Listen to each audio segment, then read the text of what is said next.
Hey there, bass timers. Adam Borden here with Natural Music. I'm the bass guitar instructor here, and today we're going to do something a little bit different than what we normally do. Now, normally we would sit down with our bass guitars and we'd run through some sort of instructional thing, but this is a different video today. I wanted to share with you something that we should all look at as a goal of ours. Now, we're bass players. We're not naturally out front people. That's why God made lead guitars and lead singers. So we're more support people. We are what is known in the music business as sidemen.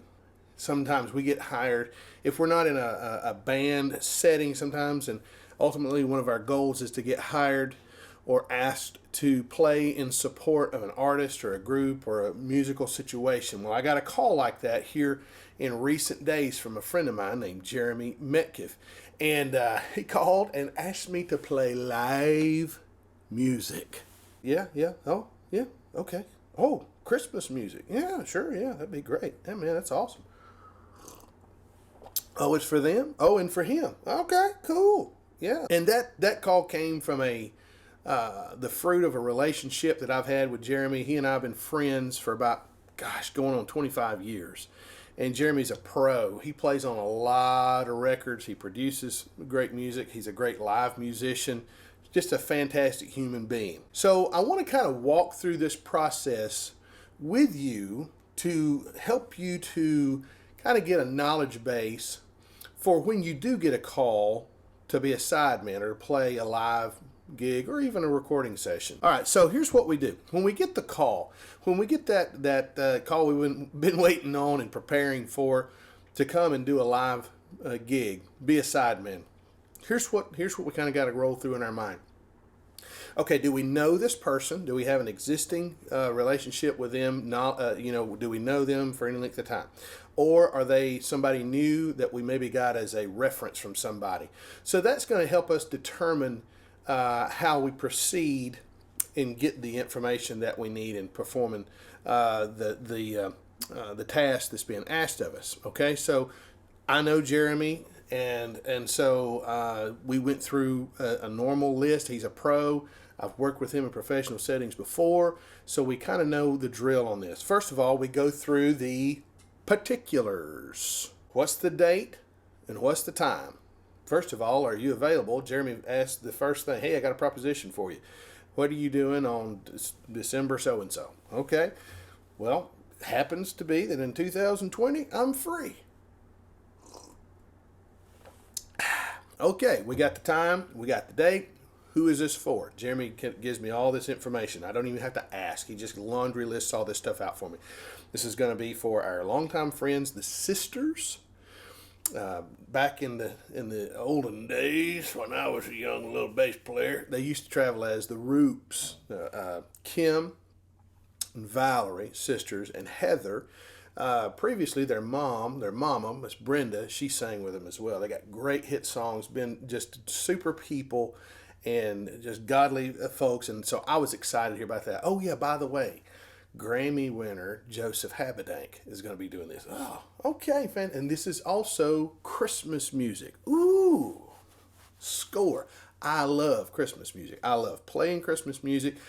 Hasn't always been that way because Christmas music is hard. But it's okay. It challenges us, and it's something that we need to work on. It's something that helps us musically in other aspects of what we do. We'll talk about that some maybe later. So Jeremy says, I'm going to send you files. I'm going to send you the audio that you need, some songs, some MP3s and whatever, so you can hear it in case you don't have that music.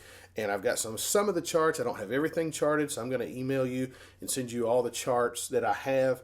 And you can chart out the other stuff, right? Yeah, I can do that. No problem. All right, so who's the other players? Okay, we got this guy. He's a big pro player. I mean, he's a fantastic drummer. A guy named Chris Knight. And then on the keys, it's going to be Trey Ivy. Trey Ivy's a pro. He's up in North Carolina these days. Used to travel with Legacy 5. Fantastic arranger, fantastic orchestrator, great piano player. So we've got all that in place. Okay, Jeremy says, no need to bring an amp. Don't even bring a direct box. I got you a pedal board in place. I mean, just show up with your bass and be ready to play. So, okay, fantastic. Fine with me. Sounds good. And so then we got into the Money aspect of this. Okay, now, timeout. You have to talk about the money. All right. If this is not something where somebody has said, "Will you do me a favor?" Now, if it's a friend, or even if it's a new maybe client that you're working with, you might come into that situation and say, "All right, let's just feel this out. Let's do something here just as a freebie deal to see if we've got future relationship we can build." Or if it's a friend that needs a favor, man, just work that out. Okay. But otherwise, if there's money involved, you got to talk about the money. So know what you need to have based on what the situation is. Is somebody wanting you to play one song for 5 minutes in one place and walk away? Is this a full concert? Is this a recording session? Is this something they're sending you to your house for your recording rig, and you're gonna maybe overdub something or whatever it is? Have in mind what you need to charge to do something like that, whatever the situation is. We've got the particulars more or less out of the way. Jeremy sends me the charts, sends me over through Dropbox the audio files. So I start downloading all that stuff. I start printing off charts, and I start working through all that. Now, let's go from the particulars to the preparation. What's the first thing we're going to do? Well, if we've got the option, we're going to listen to the music. Before I ever pick up my bass, before I ever turn on my amp, before I ever put my headphones on to get ready to play through something, I'm going to listen to it. I'm going to listen to it a lot. I'm going to listen to it in the car. I'm going to put it on my phone or my device so I can listen to it while I'm getting ready in the morning. I'm going to listen to it walking around the house. I'm going to listen to it at dedicated time where I'm sitting down with pencil and paper and I'm charting. So I'm listening to it and listening to it and listening to it. And I'm charting it out. If you don't know how to write charts, stay tuned. We're going to help you figure out how to write charts, okay? Because this is an invaluable, it's a priceless skill, because it's what sets you apart in a lot of ways in the professional world, or in the mind of some people. It will put you in a level where they don't have to worry about you as a musician. Okay, he may not know the music, but if I give him the track, he can chart it out, no problem. Saves the day. We listen, we start charting. Then we pick up our bass and we start playing our own chart or the chart they gave us and checking it for accuracy against the listening reference music that we have. And sometimes you might find little discrepancies, especially in your own charting. So we're creating the chart, we're copying things out, and we might scratch through things. And so we might make multiple copies of this chart to make sure that it's right if we're writing our own, or even if we want to rewrite it. Caveat right here. Sometimes when you get things emailed to you and other people write your chart, their penmanship may not be something that's actually legible. No offense, Jeremy, but you got tiny little handwriting. Anyway, so I write big old numbers because of my old eyes. And so I rewrite my charts and I start checking through that. We begin the preparation process in several aspects. Number one, we're creating those charts.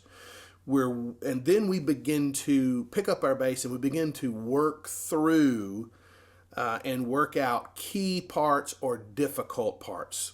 Okay, this music was played, all of the sister stuff, the Christmas stuff the sisters did, the original tracks had one of my original hero session bass players, Gary Lunn. Moment of silence. Dude is a beast. He's awesome. Love Gary Lunn. He's played on a lot of music, and you may not realize it. That's why you need to start looking for album credits and things like that. Okay, so Gary Lunn's playing the track. That means it's going to be tight, it's going to be in the pocket, and it's also going to be, a little funky. It's going to be great. He's going to throw in licks. He's a very melodic bass player, so I'm stoked about learning Gary Lunn parts. Here's the difference. Are we creating a part, or are we copying a part? Creating or copying. Now, on the road with Gold City, in live situations, it was always our goal as a band, as a unit, to make what we did live sound as close to the record as we could sound. So when you're playing other people's music, it's important that it's recognizable in a lot of different, just accuracy at copying little nuanced things as closely as you possibly can. And you might have to transcribe some of that stuff and write it out and learn it note by note, something that might be a fast passage or a band lick. So do that, okay? All right, and so, if we're creating a part, we have to work through that in its own way. But in this case, we're working out parts that already existed. So we need to work through the difficult parts and work out key portions of those songs where the band maybe has a very, very distinctive part that we want to nail. Okay, all right. And so then what do we do? We got our charts. We've worked through parts, and then if there's a set list, which Jeremy included, this is the set list, and we're going to do it: this song, this song, this song, this song, talk, this song, this song, talk. This, the set list was in place. So what we do is we run that set list. We put the tracks in order in iTunes or something like that, and we get our charts in order, and we start it just like we're doing it live, and we run that set list over and over again. First thing in the morning, run that set list. Throughout the day and dedicated time, run that set list.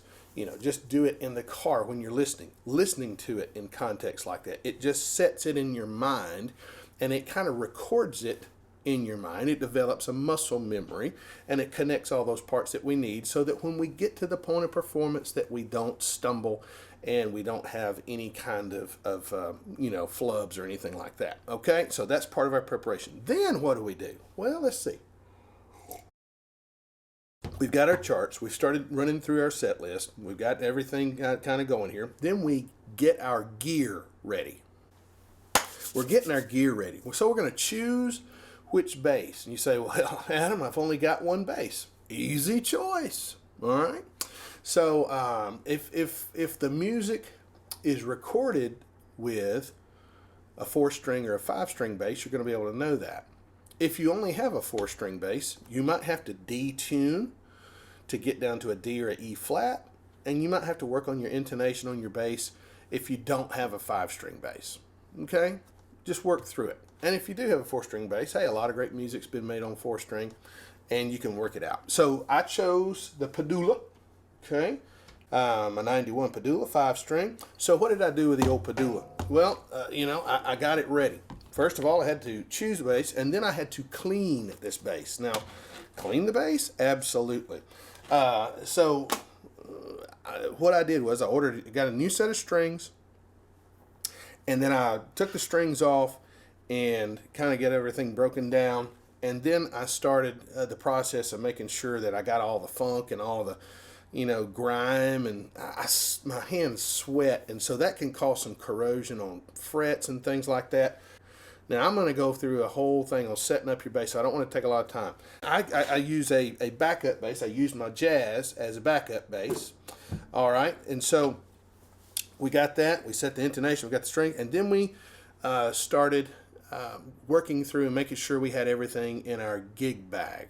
So let's talk about that. Okay, so getting our gig bag together is a very important thing. Now let me just kind of pull out some things here. This is my gig bag, okay? This is kind of a glorified backpack. I've had this for a long time. And it's got a lot of different pockets. It's got small pockets. It's got, front pocket, side pocket. And let's just kind of empty this thing out and see what we got in here, okay? Fast forward.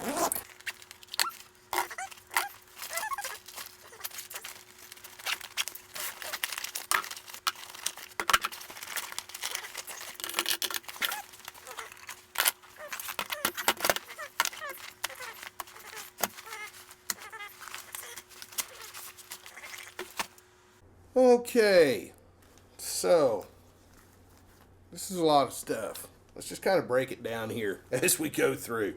All right, you know what you need in your bag? Extra strap. Why? Because these are physical objects. They wear out over time. Things break. Have an extra strap. Okay? Cords. What kind of cords do we need? We kind of need all kind of cords. We need patch cables. We need patch cables that are maybe a couple of feet long. We need shorter patch cables, maybe about a foot long or so. Okay? good patch cables. We need mic cables, XLR cables. Why do we need XLR cables? You never know when the place that you're playing doesn't have an XLR cable to hook up your direct box. So, direct box, passive or active, your choice. More patch cables. Extension cords. You need a good, maybe 15 to 18 foot extension cord. Okay, use your little Velcro wrap there to keep it all together. Good extension cord. Okay, what else we need? Okay, all right, we need, this is a headphone extension cord, stereo, tip, ring, sleeve, TRS. This is a stereo 1/4 inch headphone extension cord. Okay, all right, what else do we need? We need guitar cords. Notice I said that in the plural. We need a good primary guitar cord, like a Mogami or, Switchcraft, whatever. We've got a lot of good brands out there. But get a good quality guitar cord and a backup guitar cord, at least one. And if you're going to be standing and playing or sitting and playing, you need some kind of length on it, so just decide what's the best for you. And so you need at least one good spare guitar cord. All right, what else do we need? We need a tuner. This is a clip-on tuner. I've got a few laying around. I'm not particular to any brand. They all do about the same thing. But have a pedal tuner possibly, or some other kind of plug-in tuner for your bass. Have some options there, and I carry at least 2. All right, so tuner. Boom. All right, what else do we need? Tools. Here's a mic clip. Why do we play mic? We're a bass player. You never know when you're going to be asked to sing backup, or if there's some kind of situation you want to be the hero. Carry a mic clip with you. Boom. All right, and then we've got this. This is a headphone amp. Now, I've had this headphone amp literally for 20 years, more than 20 years, probably around 20 years. This company is not in service anymore, but the unit is still working. This has the capability of me putting in my headphones. It's my guitar. It's battery powered. It's got an EQ setting. It's got a volume for a line in or a mix in where I can plug in a MP3 player or a CD player or something like that, and I can play music, have its own volume. It's got a couple of different headphone amps. So have like a headphone amp. Now some of your amplifiers, like my little SWR LA12, has a headphone jack on it, so you can play with headphones instead of using the speaker if you've got neighbors or your mom and dad try to tell you to turn it down all the time. Okay. Brings me to another point. Headphones. Okay. Now, Jeremy told me in the particulars, this is going to be a deal where you want to bring headphones. Don't even bring your amp. Bring you some headphones. All right. I'm not an endorser. These are KZ Audio ES4s. I picked these up. They were $18 on Amazon. Okay. Do not, unless you're in a really, really high paid gig or you're some sort of audiophile, spend $400, $500, $600, $700 on in-ears. Check out KZ Audio headphones. They're fantastic. And then I also have a second little extension cord for those headphones to go with the other one. There's a spare. And then carry 2 or 3 of these little adapters around with you too. The little stereo headphone adapters. Carry 2 or 3, 4, 5, 7 of those around. All right, headphones. That's in my gig bag. All right, and then we've got all kind of various tools. Now here's this represents every tool that my basses need to do any work or adjustments on them. Okay, got an adjustable crescent wrench there, although you might just carry some sort of little 10 millimeter or whatever, thing you might need to put on a strap or adjust something on your bass. A multi-head screwdriver. It's got Phillips, 2 size Phillips, and it's got flathead. I've had this for a lot of years, and it's pulled my fat out of the fire many times. A good screwdriver. This is a neck adjustment tool for my pedula. That is a specific tool for my bass, and so it's very valuable. Not just any tool can work on this. And that brings me to another point. Don't use janky, try to make it work type tools and mess up your bass. Don't do it. If it's got a specific tool, you keep that specific tool and you use only that specific tool, especially like on a truss rod adjustment. Micro Phillips head and flat heads, okay? And then this is a very important one, an Allen wrench. Multi-size Allen wrench. Anything on my bass that needs adjusting that's an Allen wrench, this covers it, okay? Then I've got a kind of a Leatherman's, this is a Gerber type tool that has wire cutters, pliers. It also has all kind of other little things there. So I carry that, and I carry a trusty old, pair of, just regular pliers, adjustable pliers. And then this is a very important piece right here. I'd carry at least one or two of these. This is a ground lift, okay? What this does is if you have an old plug or something like that you're playing in some old place that doesn't have a ground on it, that's what you use to plug in your power cord in the 3-prong part, and then it turns it to just 2 prongs. Sometimes you get buzzes in your system and you need to lift the ground. This is what you use, and you get that 60 cycle hum. And the sound man's sitting there going, and the lead singer's like, oh, the bass player's making noise. You pop that on there, takes the buzz away a lot of times. Okay, so there's all those. I've got solder here if I need to solder a joint. We'll talk about all that stuff maybe in a later video on working on your bass. Now, what else? We need a way to organize our charts. $1, 3-ring binder. There you go. All right, so I've got spare blank paper. You can use like a steno pad or a legal pad if you want to. I've got my set list here from the set that night. And then I've got other things here. This was my charts for the night.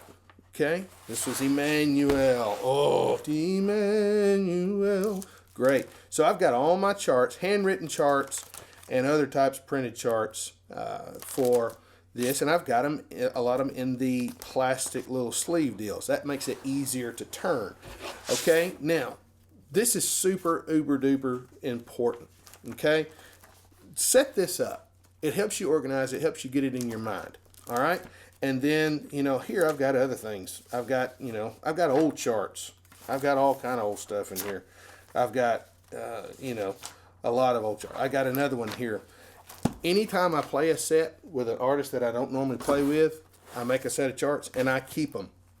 This is a chart of a little thing we did that night. Little piece of memorabilia for me with the other players signing it.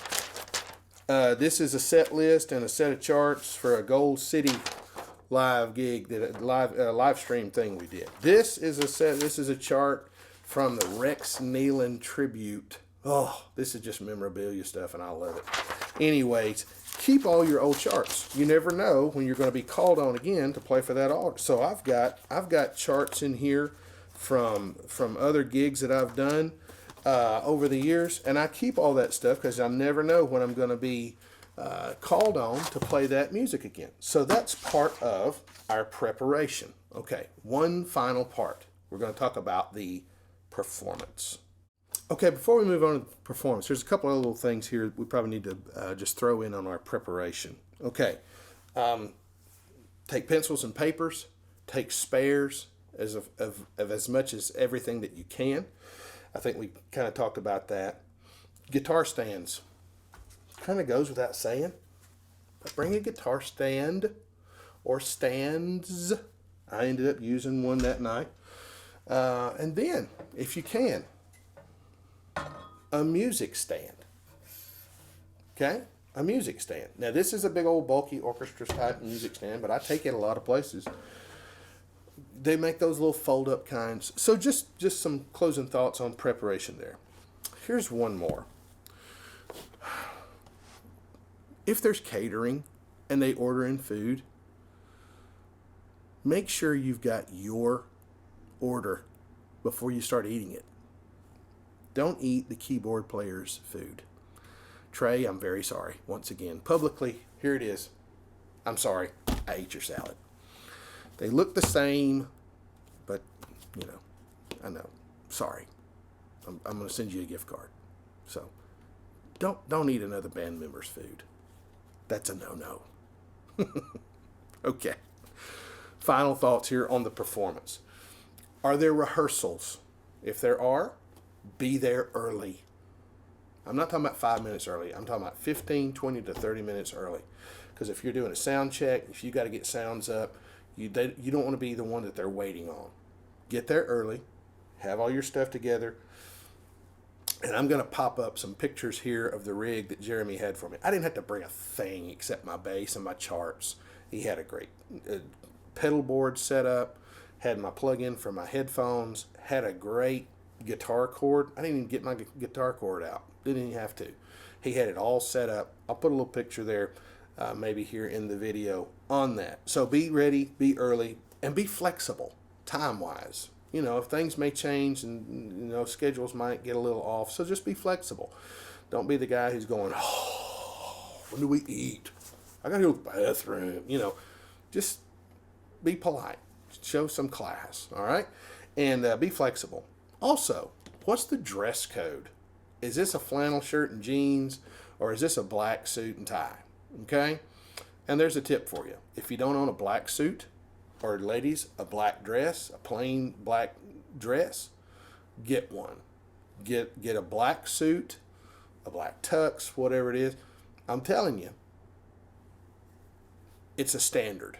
Just do it. Get you a black suit, a black tie, or some sort of dark gray tie, and make sure that you're dressing appropriately. You don't want to be the only one with like a light tan outfit and everybody's got jet black on, or vice versa. You don't want to be there with a Hawaiian shirt or some kind of goofy looking clothes on or shoes on, and you bring attention to yourself. Remember, we're sidemen. We're really not there to be focused on. We're there to be supportive, and we're supposed to be there for whoever's out front. Okay? So check on your dress code. Know your place. If you're not the band leader, don't act like the band leader. If you're not the musical director, don't be calling the shots or trying to order people around. Let the musical director do that. Okay? Know your place. Be attentive. Don't be goofing around on your phone the whole time. Oh, it's annoying. Don't put your phone away. Check on it in breaks. Nothing, no big emergencies are going to happen. You know, so use those types of points of etiquette. Know your place. Know your dress code, and you know, put your phone away. All right.